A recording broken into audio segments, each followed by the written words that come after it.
Om Namo Venkatesaya. Welcome back to our channel. మేము శనివారం నాడు శ్రీశైలం అయితే వెళ్ళామండి. శ్రీశైలం ఎలా వెళ్ళాము ఏంటనేది ఈ పార్ట్ 1లో చూడండి. అలాగే నెక్స్ట్ పార్ట్లో ఏమేమి గుళ్ళు ఉంటాయి, ఏమేమి దర్శించుకోవాలనేది నెక్స్ట్ పార్ట్లో తెలుసుకుందాం. ముందుగా అయితే మేము శనివారం ఉదయం 4 గంటలకు రేపల్లి నుండి డైరెక్ట్ మార్కాపురం ట్రైన్ అయితే ఉండిందండి. ఆ ట్రైన్కి అయితే మేము వెళ్ళాము. ఉదయం 4 గంటలు ఇక్కడ బయలుదేరి అక్కడికి 9:30 కల్లా మార్కాపురం స్టేషన్ అయితే చేరుకుంటుంది. ఇది ప్రతిరోజు ఉంటుందండి. ప్రతిరోజు ఉదయం ఈ బండి అయితే ఉంటుంది.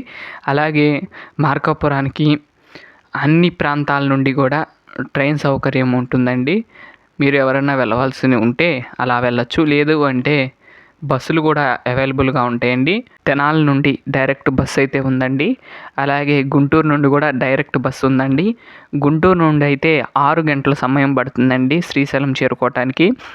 అలాగే తెనాలి నుండి వెళ్ళాలంటే 7 గంటల సమయం అయితే పడుతుంది.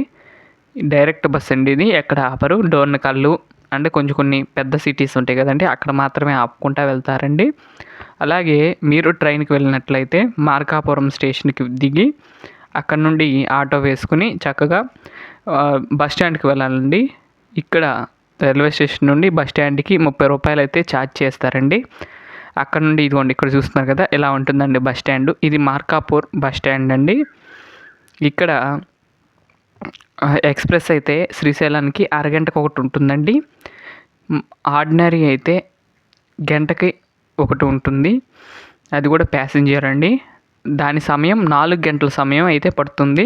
అంటే మేము వెళ్ళాం కాబట్టి చెప్తున్నా కానీ 4 గంటల సమయం అయితే పట్టిందండి మాకు. ఇక్కడ నుండి మార్కాపూర్ నుండి శ్రీశైలం 4 గంటలు పట్టిందండి ఆర్డినరీ అయితే. ఎక్స్ప్రెస్ అయితే 3 గంటల సమయం పడుతుంది, అంతేనండి తేడా.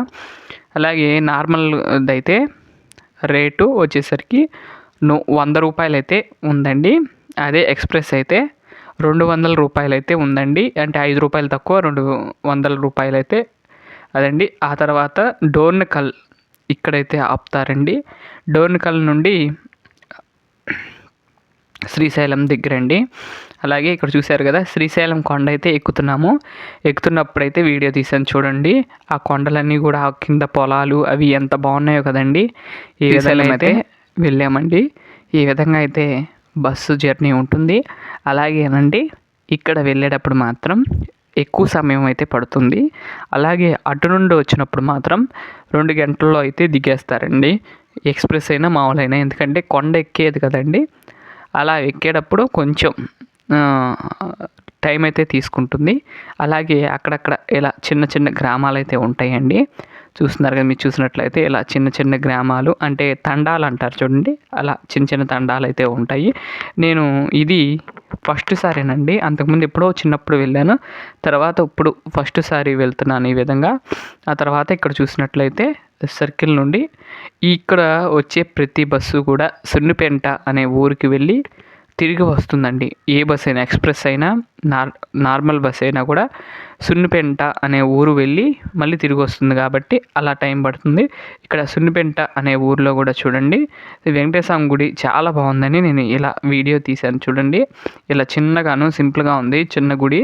ఆ తర్వాత సున్నిపెంట నుండి వెనక్కి రాగానే అక్కడ నుండి గంట సమయం అయితే పడుతుందండి శ్రీశైలానికి.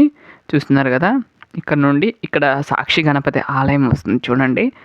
ఇక్కడ నుండి సాక్షి గణపతి కూడా నమస్కరించుకోవాలి. వచ్చేటప్పుడు కూడా దర్శనం చేసుకోవచ్చు అండి. చాలా వరకు ఏంటంటే అక్కడ శ్రీశైలం మల్లన్న స్వామివారి దర్శనం చేసుకుని తర్వాత సాక్షి గణపతి దగ్గరికి వస్తూ ఉంటారు.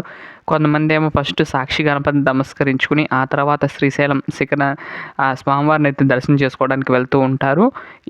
ఏదైనా కానీ స్వామివారి దర్శనం కంపల్సరీ అండి. సాక్షి గణపతి దర్శనం కంపల్సరీ చేసుకోవాలి. ఎందుకంటే మనం శివుడికి సాక్ష్యం చెప్తారంటండి. ఎవరైతే వస్తారో, ఎవరెవరు వచ్చారు ఏంటనేది సాక్ష్యం చెప్తారు కాబట్టి సాక్షి గణపతిని అయితే నమస్కరించుకోవాలి తప్పకుండా. అలాగే ఆలయం ముందు వరకు వచ్చేసామండి. ఇదండి పార్ట్ 2లో మిగతా విషయాలు చెప్తానండి. ఇదండి ఈరోజు వీడియో. ఓం నమో వెంకటేశాయ.